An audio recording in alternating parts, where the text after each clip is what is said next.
ખ્યાતિ હોસ્પિટલ પહોંચી છે ગુજરાત નર્સિંગ કાઉન્સિલની ટીમ। જ્યાં ખ્યાતિ હોસ્પિટલ બંધ થતાં નર્સિંગ કોલેજ પર તોળાતો ખતરો।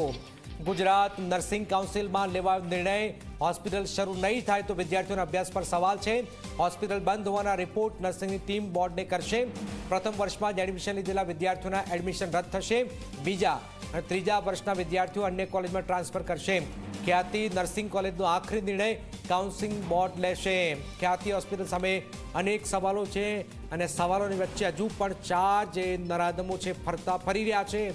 એકને દબોચી લેવાયો છે અને આ પરિસ્થિતિની વચ્ચે હવે જે કોલેજ ચાલી રહી છે એની સામે પણ સવાલ છે।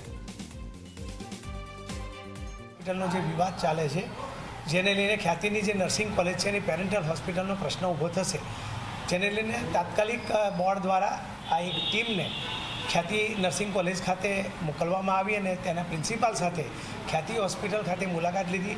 હોસ્પિટલમાં એક પણ દર્દી નથી। કોઈ પણ નર્સિંગ કોલેજ હોય તેને પેરેન્ટલ હોસ્પિટલ 100 બેડની હોવી જોઈએ એવો મેડિકલ કાઉન્સિલ ઓફ ઇન્ડિયા અને ઇન્ડિયન નર્સિંગ કાઉન્સિલનો નિયમ છે।